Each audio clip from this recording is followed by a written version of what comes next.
The moment where you realize nobody's coming to save you. That's a principle for me that if I were going to say, okay, there's a small handful of things that led to my success, one of them is that I take responsibility for everything. It's all my fault. If I never point one finger at anybody without pointing all 10 at myself first, what do you look for in people? How do you get them to take responsibility? Why should they take responsibility? We're in a moment now where that's very unfashionable. It's such a great point. I'll take you back in time to a conversation I had sitting at the table with my mother, right? Again, dealing with all these different health issues, and our relationship dynamic was upside down. I was parentified as a young child, and anyone out there who's a caregiver knows what I'm talking about. And when you're a caregiver, you're both anointed the caregiver in a way you didn't want, but you're also led to believe that you are a savior, right? That you were born to do that. That was my situation. That I was groomed is the wrong word because it sounds negative, but that I was anointed as the caregiver and the savior, and that became a lot of my identity. But my poor mother at the time was always grappling with depression and her weight, and she wouldn't take matters into her own hands. I never talked about this before.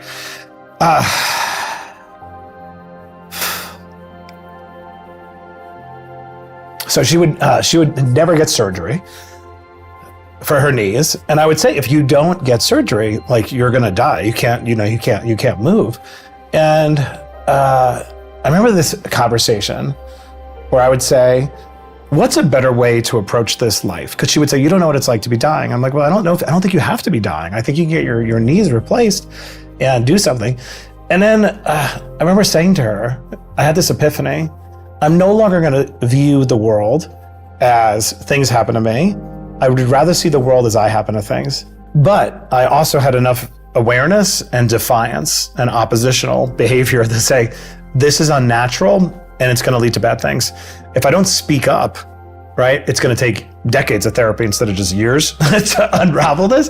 So it was in the context of me trying to reframe her thinking of saying, what's better? Should I see myself as a victim, or should I see myself as an agent in my own rescue? So there's a point of saying that, don't mean to get emotional, but it's all still very raw, is that that is the actual truth of the universe, that we happen to things, that we get the last word until our last breath. It's like man's search for meaning, right? And so when I say to you instincts, I agree. I normally roll my eyes when people say trust your instincts without nuance. But like, where did that come from? That was instinctive. And it's only because the situation was so desperate that I instinctively realized the relationship is upside down. It's going to leave me with lots of scars. But two, you're viewing the world as if you have no agency and no power. And that does not ring true to me deep down, in my DNA. Yeah, I think that's one of the most important principles for anybody watching this, hoping to understand how to move forward. If they disregard that moment, they're never going to make it. And this is the thing that drives me crazy. We were also talking about this before we started rolling. So long before I had a show, I had 1,000 employees that grew up hard as hell in the inner cities. And I had this moment of, oh my God, I can help you. This is crazy. I was meant for this moment. I'm like, I have cobbled together, like you. So I took myself from scrounging in my couch cushions to find enough change to put gas in my car to selling a company for $1 billion. Even I get the chills now when I think that's not a story that actually happened. Do you even feel that way, brother? Sometimes I'm like, I think I'm making it up. I more do you feel disassociated? Yes. Because I've said it so many times that I'll forget. It's not a catchy phrase. I actually was like, fuck, I don't have enough money to go. It was for a job interview. I don't have enough money to put gas in my car to go to this job interview. What am I going to do? I was like, oh shit. There might be change. Now, admittedly, gas prices were a lot lower than they are now. So I could actually get enough gas money. But when I look back and I go, okay, wait, I've never felt special. I've never thought oh, I'm better than other people. In fact, my story is the exact opposite. I always felt like Salieri from Amadeus, the movie. So real guy. And he was a contemporary of Mozart. And he, in the movie anyway, he laments to God, God, why did you make me just good enough to realize I'll never be as good as Mozart? And I heard that at 16 and was like, oh my God, that sums up my whole life. Why did you make me just smart enough to realize I'll never be as smart as my friends, or I'll never be as smart as the next business guy, whatever. And so when I end up overcoming that and I realize, oh, it's just skill acquisition, I start just going crazy, gobbling up skills, spending an obscene amount of time pushing myself, reading, researching, all that. So anyway, I end up getting good. I'm in front of these employees, and I'm like, oh my God, like these ideas that I've cobbled together, they will work for you. But what I didn't realize at the time is 98%, obviously that's a rough number, just they're never gonna point all 10 fingers at themselves. They're never gonna do the work. Like they don't have what I call the only belief that matters. The only belief that matters is if you put time and energy into getting better at something, you will actually get better. And if that is true, to your mom, to you, to me, to everybody, it's like, oh, I can address my knees and I can actually get moving and I could lose weight. My life could be different. Oh, I could go to college and end up teaching at Harvard, which is crazy if people don't know that part of your story. My question is, like, you have lived the thing that wounds me the deepest, which is that there are people that I love an unimaginable amount and they won't do anything with the ideas. And I'm watching them do a slower version of what you watched your mom do. How do you deal with that? Because that really messes with me. Yeah, that's hard. I mean, this book is my attempt to make the case that it is possible that, like you just said, I'm not extraordinary. I was in extraordinary circumstances and was able to open a portal to another world about what happens when you go all in with complete surrender. But I have the same feelings you do. The ideas are there. Why don't you do it? You know, why won't you just implement it? I think I wrote a book to try to achieve it. You should write a book too. Yeah, we'll see. So burn the boats, giving yourself over to your plan A. Talk to me about that, because so I often tell people I'm not a burn the boats guy. Now I've read your book, so I actually do completely subscribe to the way that you talk about it, but give us the nuanced, make the case, nuanced case in a nutshell that you make in the books is pretty compelling. Okay, good. All right. No, I love it. The burn the boats is a bit of a Trojan horse, right? So, some people who get frustrated when they pick it up, they expect a certain thing and it's totally another. As you pointed out, it's not the bombastic. It's not called Burn the Boats with You in it, or it's not called Burn the Boats to hell with everyone else. This book is written for the 48% of people, if you went on a train platform, this is actually true from a study, and said, do you have a plan A? 48% would say yes. The other, 40% are lying. Most people do, right?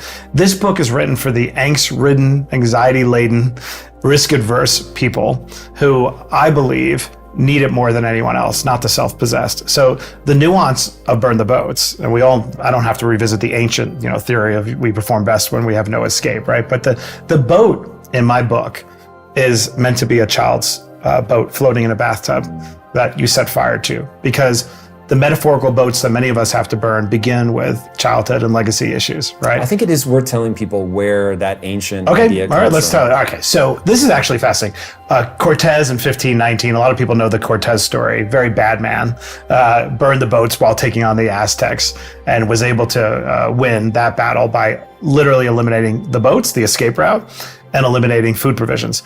I'm more fascinated by, as I started researching this book, that if you go back to the beginning of recorded history, every culture in every century has a fabled military general, and the way they were to overcome insurmountable odds was to literally eliminate their escape, boats in a lot of cases, bridges sometimes, and destroy their food provisions. There's a story in 207 BC China, same exact thing. They even have a word for it in Chinese for burn the boats.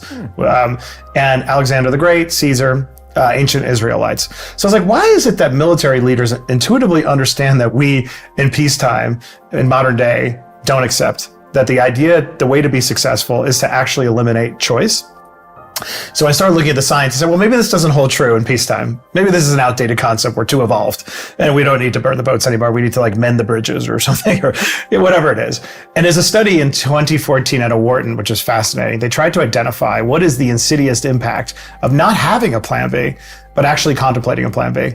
And what they found in this study, the methodology. So you don't have one, but you're just going to think about it. Right. So they gave permission to the students and said, by the way, if you just want to think of another way to get a snack or whatever the hell it was, right? You can think about it. And what they found were two interesting things. One, the group that was allowed to just contemplate a plan B was statistically much less likely to be successful. But more importantly, the second part is what I was most interested in. They were less interested in plan A anymore. They had lost intrinsic motivation to achieve it. So my book is an attempt to make the case with that data and going back in time. It is 1000% true that the only way to achieve extraordinary things is if you don't have a plan B. But now we have to get into definitions, because this is where the objections come. But Matt, I have to pay the bills, or I can't afford risk. You're a rich white guy, you don't understand what it's like. Plan A and this is why I say I'm the most paranoid risk taker you'll ever meet. Plan A 1000% contemplates your mitigation strategy for when it might not work out. The difference is you contemplate it at the beginning of the journey. Whenever I do anything hard, I'm sure you do the same thing, I ask myself, what's the worst thing that could happen? Because I catastrophize. Going back to my childhood trauma, I embrace it. What's the worst thing that could happen? What would I do if the worst thing could happen? Back to that crisis mentality that we're all wired with, I 100% have within me at this moment the ability to mitigate any big decision I try to make without even a moment's thought. If I ask the question, get the other job, go back to working for Bill, whatever I gotta do, right? 3, what's the likelihood that I could forecast that the catastrophizing that I've just thought about is likely to materialize? Usually the answer is infinitesimally small at the end of the day. And then 4, and I'll talk about this in the context of Harvard. What wouldn't I do to walk into that classroom as a kid from Queens who had dropped out of high school and teach? It like takes my breath away when I think about what I wouldn't do to make this book successful and help people. And the answer is I would come within an inch of my life for most of my, literally. I got COVID, double pneumonia when I did my IPO, 30 days with oximeters on both fingers. Like, ooh. I would almost die to achieve the things I really care about. Compare that against the low probability that the bad thing's going to happen if plan A doesn't work out. It's so small. So point of saying this is my book is nuanced. It's going to disappoint anybody who wants life to be about, to hell with everybody else. It talks about empathy, self-awareness. But the most important point, my boat is a metaphor for the internal and external things that prevent us from fully committing.